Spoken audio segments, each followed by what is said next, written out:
Mulai sekarang buat teman-teman semuanya berhenti membayar pinjol dengan cara-cara yang tidak benar. Ini merugikan diri Anda semuanya gitu loh. Nggak usah Anda lagi ikut-ikutan menerjemahkan semua yang disampaikan oleh debt collector. Itu nggak penting gitu loh. Debt collector itu tugasnya melakukan penagihan. Apapun itu, dia akan berusaha sebisa mungkin bagaimana caranya Anda melakukan pembayaran. Mereka tidak peduli seperti apa ucapan dan kata-kata yang mereka ucapkan kepada diri Anda. Dan teman-teman semuanya juga harus memahami, ya, posisinya hari ini sudah tidak mampu bayar, sudah tidak sanggup bayar gitu. Jangan lagi Anda memikirkan yang aneh-aneh, datang ke rumah, sebar data, di penjara, orang kantor dihubungi, kontak-kontak ditelepon. Jangan lagi Anda memikirkan hal-hal sampah yang seperti ini, yang mana hal ini yang akan mengantarkan Anda kepada hal yang seharusnya tidak terjadi gitu. Saya sangat miris dengan teman-teman semuanya, terutama yang baru telat-telat bayar di pinjol-pinjol legal, pinjol-pinjol raksasa. Tapi entah kenapa pemikiran teman-teman semuanya malah mentoknya tidak boleh ada orang yang tahu ketika Anda berhutang. Itu mentok dari pemikiran Anda. Anda berupaya mencari jalur, mencarikan jalan bagaimana supaya hutang Anda ini tidak diketahui oleh orang tua Anda. Anda berusaha sebisa mungkin bagaimana hutang ini tidak diketahui oleh suami Anda. Tapi sadarkah diri Anda, semakin Anda menutupi hal ini, semakin besar hutang yang Anda bentuk? Pernah sadar? Nggak sadar kan? Satu curhatan yang pernah saya dapat. Gara-gara dia hanya menutupi hal ini dari suaminya, akhirnya terjadi gali lubang tutup lubang. Akhirnya dia nekat memakai duit kawan dia, duit tetangga dan segala macam. Sampai pada akhirnya dia tidak mampu lagi. Akhirnya juga akan terbongkar. Akhirnya juga akan ketahuan. Ini justru lebih fatal nantinya kalau Anda menutupi hal ini gitu.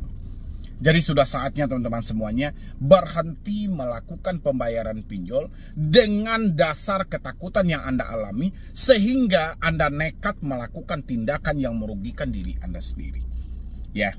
Coba Anda nanti buat ibu-ibu atau kakak-kakakku semuanya, khusus yang wanita yang terjebak di pinjaman online dan Anda adalah wanita yang bersuami, tapi Anda berusaha menutupi dari suami Anda, itu petaka besar. Ya, petaka besar gitu loh. Tapi carilah momen-momen yang penting, carilah momen-momen yang paling tepat untuk Anda berbagi dengan suami gitu loh. Nggak ada masalah, suami marah dan segala macam, itu nggak ada masalah. Ya memang ini kesalahan kita gitu loh. Daripada Anda menutupi setiap hari sehingga terjadilah perilaku yang tidak sehat dalam diri Anda gitu loh. Ya, sampai dia menggadaikan motor yang dia punya gitu loh tanpa sepengetahuan suaminya. Apa nggak makin fatal masalahnya nantinya? Ya, makanya teman-teman semuanya, ini dampaknya dari apa gitu? Terlalu mencerna apa yang disampaikan debt collector. Anda selalu beranggapan hal ini akan terjadi, hal ini akan nyata, dan hal ini akan fakta. Karena Anda lupa gitu loh. Siapa debt collector? Apa fungsi debt collector? Anda nggak memahami lagi. Debt collector hanya tukang tagih, perpanjangan tangan dari sebuah perusahaan yang menyewa jasa mereka. Tugas mereka hanya melakukan penagihan, mereka tidak peduli seperti apapun keadaan Anda. Ucapan mereka yang penting bagi mereka adalah bagaimana duit ini bisa kembali dan target mereka tercapai. Makanya dari itu, buat teman-teman semuanya yang baru telat-telat bayar pinjol, ini penting bagi Anda mengetahui apa fungsi debt collector, apa tugas debt collector, sejauh mana debt collector ini mampu untuk melangkah. Bukan berarti semuanya harus Anda cerna. Ya, kalau semuanya harus Anda cerna, apa gunanya aturan-aturan yang dibentuk oleh otoritas jasa keuangan? Apa gunanya aturan selama ini yang ada di Indonesia khusus tentang perbankan? Ya, kalau semua ucapan itu Anda benarkan, percayalah gitu loh. Hari ini Anda cuma bertentangan dengan diri Anda sendiri. Bukan dengan hutang Anda, tapi Anda bertentangan dengan diri sendiri. Seperti yang saya sampaikan tadi, ketika Anda mau jujur sama orang-orang terdekat Anda, pemikiran Anda lebih dulu memikirkan hal yang buruk daripada hal yang bagus. Sehingga tidak sempat waktu Anda untuk membuktikan fakta yang terjadi. Akhirnya Anda malah terjebak dengan hutang yang sangat besar. Ya, awalnya cuma 2 aplikasi. Karena dia pengen menutupi hal ini, ya karena sandiwara dalam hidup dia tadi, akhirnya yang 2 aplikasi menjadi 10 aplikasi. Rugi nggak diri Anda gitu loh. Yang seharusnya uang tetangga Anda tidak menjadi korban dalam hal ini, akhirnya menjadi korban. Yang seharusnya uang teman Anda tidak menjadi korban, akhirnya menjadi korban. Ya, masalahnya simpel banget. Anda tidak mampu jujur. Dengan dalih kalau saya jujur ini akan fatal. Itu menurut pemikiran Anda. Padahal fakta belum mengatakan hal seperti itu. Ya, itu buat teman-teman semuanya gitu loh. Jangan Anda cerna gitu loh. Selalu dibilangin, "Bang, ini dia bang, bolak-balik mencaci maki saya. Katanya mau cegat di jalan dan segala macam." Saya berapa kali menyampaikan sama teman-teman semuanya. Sehebat apapun ancaman yang keluar dari debt collector pinjol legal, tidak pernah mereka menjelaskan secara spesifik mereka dari aplikasi mana. Itu adalah fakta. Ya, ngapain kalian harus menerjemahkan ucapan mereka yang sampah seperti itu? Sementara mereka sudah menutupi jati diri mereka. Sudah menutupi identitas mereka. Berarti ada hal yang mereka takuti. Ngapain kita harus menerjemahkan ucapan mereka yang mana ini hanyalah bagian kecil dalam proses penagihan. Ya, galbay pinjol ini nggak ada yang berat teman-teman semuanya. Yang berat itu hanyalah diri Anda. Anda mentafsirkan sesuatu itu terlalu jauh, terlalu berlebihan, akhirnya berdampak pada diri Anda sendiri. Itulah yang terjadi sampai detik ini. Kalau seandainya Anda mampu berdamai dengan pemikiran Anda, fakta tidak seburuk yang Anda bayangkan. Kita bisa buktikan hal itu gitu loh. Tapi Anda benar-benar bisa berdamai dengan diri Anda. Ya dengan dalih, ya apalagi yang harus kita pikirkan. Pada dasarnya ini bukan suatu hal yang kita sengaja, tapi memang real keadaan yang sudah tidak memungkinkan lagi kita melakukan pembayaran.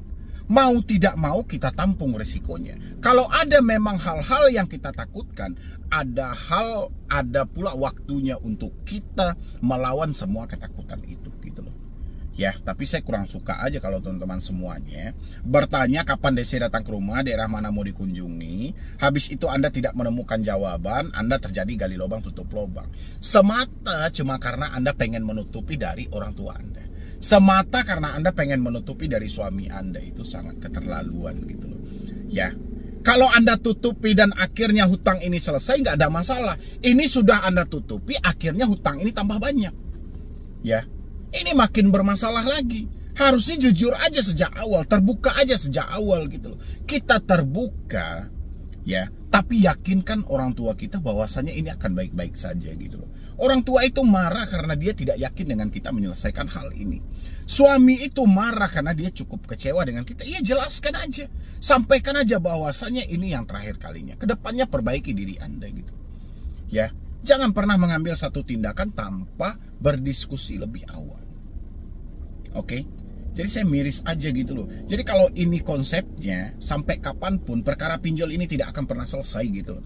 Yang ada debt collector makin merdeka gitu loh. Terus apa gunanya POJK nomor 22 tahun 2023? Dilarang menagih menggunakan ancaman, dilarang menagih dengan caci maki, dengan mempermalukan, dilarang menagih terus-menerus dan selanjutnya gitu. Apa gunanya kalau pada dasarnya kalian harus ketakutan? Kalian harus kecemasan setiap saat gitu loh. Padahal yang Anda cemaskan, yang Anda takutkan bukan lagi soal galbainya, tapi soal diketahui orang lain. Ini sudah berbeda jalur. Ya, ingat itu ya buat teman-teman semuanya. Jadi mulai sekarang buat teman-teman semuanya, please dengan kesadaran penuh teman-teman semuanya, stop semua ketakutan yang selama ini Anda pikirkan gitu loh. Ya, fakta tidak akan sesuai dengan pemikiran Anda. Saya selalu menyampaikan berulang kali, tidak usah terlalu percaya dengan pemikiran buruk Anda gitu loh. Ya, karena drama itu selalu aja terjadi. Orang-orang yang dengan rasa bersalah yang terlalu tinggi, rasa penyesalan terlalu tinggi, pasti dia akan memikirkan sesuatu yang menakuti diri dia sendiri. Sekarang jadikan aja ini sebagai pengalaman, sebagai batu loncatan untuk Anda lebih baik lagi buat kedepannya. Segala hal yang Anda takutkan, misalnya suami tahu, orang tua tahu, carilah waktu-waktu yang paling tepat untuk Anda jujur dan terbuka. Ya, dengan begitu Anda akan terselamatkan mau galbay di pinjol manapun. Ya, itu ya buat teman-teman semuanya, dan jangan beranjak dulu, Anda lanjutkan buat nonton video ini. Pinjol jangan dimainkan gitu loh. Ini khusus buat teman-temanku semuanya yang baru telat-telat bayar di pinjol-pinjol legal ya. Mungkin ya gak usah disebutin satu persatu, cuman saya pengen Anda jangan pernah mainkan hal ini gitu loh. Dimainkan dengan konsep yang seperti apa Bang? Ini yang mau saya terangkan buat teman-teman semuanya. Siapapun, dimanapun saudara-saudara saya hari ini, yang penting Anda masuk ke YouTube Solusi Hutang MB. Saya berharap Anda melakukan hal ini. Ini sudah saatnya gitu loh.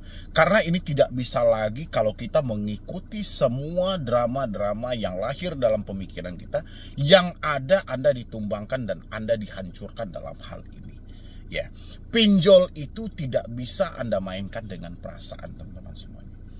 Perasaan Anda akan mengantarkan Anda kepada pemikiran-pemikiran buruk gitu loh. Sementara galbay pinjol itu sudah tertera resiko yang akan Anda dapatkan. Hal-hal apa aja yang akan Anda dapatkan kalau Anda menyatakan tidak mampu bayar dan tidak sanggup bayar gitu loh.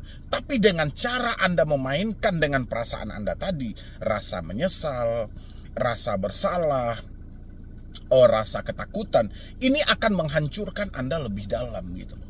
Ya, saya perhatikan banyak teman-teman di sini yang bertindak di luar dari fakta yang sebenarnya gitu loh. Contoh, kayak orang-orang yang selalu memikirkan dia sudah duduk di meja pengadilan. Ya, di pengadilan itu dia sedang disidang dan dengan hal-hal segala macam. Itu drama yang Anda munculkan dalam pemikiran Anda. Padahal sama-sama kita selalu menyampaikan bahwasanya pinjol itu untuk memproses seseorang ke jalur perdata, menyatakan dia itu prestasi ingkar janji tersebut, dia akan pikir puluhan kali. Ya, tidak semudah pemikiran Anda gitu. Banyak hal yang harus mereka pertimbangkan. Ya, benar telah terjadi prestasi karena tidak sesuainya kesepakatan sejak awal. Ya, tapi untuk melanjutkan hal ini ke ranah hukum itu mereka akan pertimbangkan.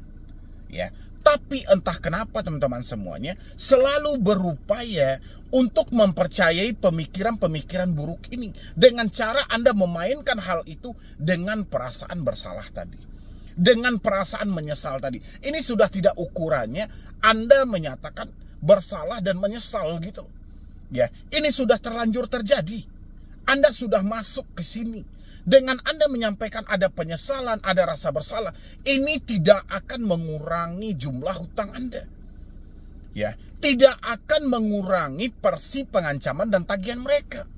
Tetap ini akan makin menjadi-jadi. Alangkah baiknya teman-teman semuanya kita berpikir secara logika. Kita hari ini oke, Anda menyatakan sudah tidak mampu bayar, sudah tidak sanggup bayar. Step awal yang harus Anda lakukan adalah supaya pemikiran Anda ini tidak melalang buana entah ke A, ke B, ke C, bermacam-macam cara berpikir Anda tadi. Mendingan kita combine, yuk kita putus komunikasinya. Karena ini adalah sumber yang memicu kepanikan yang besar tadi. Ini adalah sumber yang memicu kesetresan yang besar tadi gitu loh. Alangkah baiknya ini kita putus aja deh. Ya, ngapain kita pertahankan komunikasi yang seperti ini? Yang pada dasarnya semakin kita berkomunikasi dengan debt collector, makin tinggi rasa kepanikan kita. Makin tinggi rasa bersalah kita. Ya, kita akan membawa suatu hal itu kemana-mana dalam pemikiran kita gitu loh. Mendingan Anda lakukan adalah ya kompak, kita putus komunikasinya, ya sudah gitu loh. Resiko yang tertera apa? Resiko yang tertera kan nama kita tercatat dalam skor kredit bermasalah. Saya selalu sampaikan ini nggak ada masalah gitu loh. Kalau memang Anda teriak jangan hutang pinjol, jangan berhutang, hutang itu riba karena berbunga dan segala macam. Oke, giliran Anda mendapatkan resiko di balik Anda tidak mampu bayar pinjol, Anda nggak usah terlalu khawatir. Ya, kalau memang Anda memastikan ini adalah riba, kita nggak pantas makan riba dan segala macam dalam konsepnya gitu loh. Ya sudah, Anda nggak usah terlalu berpikir. Ketika namamu tercatat dalam skor kredit bermasalah, harusnya kalian bangga gitu loh. Ya, harusnya kalian bersyukur. Kan dengan seperti itu Anda dijauhkan dari hutang-hutang. Anda dijauhkan dari tekanan hidup. Ya kan? Anda dijauhkan dari sifat konsumtif tadi. Terkadang kita berhutang ini kan bukan sesuatu yang penting juga gitu loh. Terkadang cuma ikut-ikutan tren. Ya kan, karena kita menginginkan sesuatu. Terkadang kita cuman ingin dianggap kita berduit dan segala macam untuk traktir kawan-kawan, kan ada juga arahnya ke sana. Makanya buat teman-teman semuanya, sudah jangan dimainin lagi dengan perasaan-perasaan Anda gitu loh. Perasaan Anda itu penuh tipu muslihat semuanya. Anda akan tertipu dengan perasaan Anda sendiri. Semakin Anda percayai perasaan yang ada, Anda akan makin hancur. Ya, itu ya buat teman-teman, makin hancur gitu loh. Semuanya sekarang sudah jelas, sudah tertuang dalam POJK ini. Ketika Anda tidak mampu bayar pinjol, ini resiko yang akan Anda dapatkan. Jadi jangan Anda tambah-tambah lagi. Anda telat bayar dibebankan dengan denda. Ya, Anda terjadi kesepakatan antara pinjol, sudah ada Anda dibebankan dengan bunga. Pertama awal Anda meminjam sudah ada pemotongan biaya layanan. Ketika Anda menyatakan tidak mampu bayar, sudah ada risiko yang menanti. Jangan Anda tambah lagi dengan risiko yang Anda bentuk sendiri. Ya, ini ya saya tekankan buat teman-teman semuanya, karena saya miris banget itu cara berpikir teman-teman semuanya. Seakan ini bahan untuk Anda permainkan setiap saat dengan perasaan Anda, yang ada Anda yang akan hancur. Ya, pinjol ini nggak bisa seperti itu teman-teman semuanya. Semakin Anda mainkan dengan perasaan Anda tadi, semakin hancur sudah gitu loh. Ya kan, udah berapa banyak orang yang kehilangan nyawa gara-gara dia terlalu mempercayai perasaan dia yang ada. Sudah berapa banyak mereka yang tidak ada lagi di dunia ini gara-gara perasaan tadi gitu loh. Perasaan dia tidak mampu dikaper oleh logika dia, akan terjadi kebuntuan dalam hidup dia. Ketika kebuntuan itu terjadi, apa selanjutnya? Ya sudah, orang-orang akan dingin dan orang-orang akan nekat untuk melakukan tindakan-tindakan yang jelas itu merugikan diri dia sendiri. Ya, jadi buat teman-teman semuanya, jangan dibikin ini gampang buat si pinjolnya. Dengan Anda selalu memainkan perasaan Anda, itu Anda membuka peluang untuk pinjaman online terus mencaci maki dan menghina Anda. Jadi kalau bisa hal-hal seperti ini jangan lagi Anda lakukan. Ya, saya berharap cuma itu aja buat teman-teman semuanya, karena saya setiap hari saya selalu melihat, Bang, ini gimana? Saya galbay di sini gimana? Saya galbay di sini gimana? Nanti atasan saya dihubungi, nanti senior saya dihubungi, nanti ini dihubungi dan segala macam. Seakan-akan drama ini sangat lengkap teman-teman semuanya. Karena Anda bermain dengan perasaan tadi. Ya, seandainya tidak bermain lagi dengan perasaan, Anda lebih kepada logika aja. Anda mengenali konsep hari ini, Anda mengenali fakta yang terjadi hari ini, pasti diri Anda tidak seperti ini. Ya, Anda tidak mampu bayar pinjol ini kan bukan unsur disengaja, bukan ini kemauan Anda gitu loh. Tapi ini real karena keadaan dan fakta hidup yang sudah tidak memungkinkan lagi. Ya, kan Anda selama ini sudah berupaya juga. Anda sudah berusaha, sudah bekerja juga, kumpulkan duit kanan kiri dan segala macam. Tapi pada dasarnya memang kenyataan duit sudah nggak ada. Anda sudah nggak mampu bayar. Ini nggak bisa Anda paksakan. Ya, ujung-ujungnya kalau ini Anda paksakan, apa yang terjadi? Hutang Anda makin tambah banyak. Ya, Anda sibuk mencari talangan dana, Anda sibuk mencari pinjaman kanan kiri, hutang Anda tambah banyak. Pinjol belum tentu Anda selesaikan. Ya, mendingan hari ini Anda putus semua komunikasi yang terhubung. Habis itu Anda lanjutkan beraktivitas seperti biasa. Ya, Anda bekerja, Anda berusaha. Kalau misalnya Anda tidak ada pekerjaan, nah itu yang harus Anda fokuskan. Bagaimana Anda bisa mendapatkan pekerjaan lagi. Begitu Anda mendapatkan pekerjaan, kumpulkanlah uang Anda. Sedikit demi sedikit, sedikit demi sedikit. Nanti coba Anda negosiasi sesuai pokoknya aja. Ya, daripada Anda memikirkan sesuatu yang jelas-jelas sesuatu itu sudah nggak ada di tangan Anda, tapi Anda berupaya untuk memikirkan hal itu selalu, yang ada kehancuran bagi diri Anda. Ya, ini ya buat teman-teman semuanya, mungkin dari saya cuma itu aja. Mudah-mudahan ini bisa membantu, karena saya juga sempat prihatin juga dengan cara teman-teman berpikir, dengan cara teman-teman memainkan perasaan tadi, tapi ya itu malah merugikan diri Anda gitu loh. Bukan menyelesaikan masalah, tapi real merugikan diri teman-teman semuanya. Ya, mungkin dari saya cuma itu aja. Mudah-mudahan ini bisa membantu, dan teman-teman lagi tidak ada yang baperan, yang begana, yang begini. Sekarang sudah saatnya kita, bagaimana kita memulihkan hidup kita supaya jauh lebih baik lagi buat kedepannya. Ya, jadi sekian dulu dari saya, Medi Bro nih. Wassalam.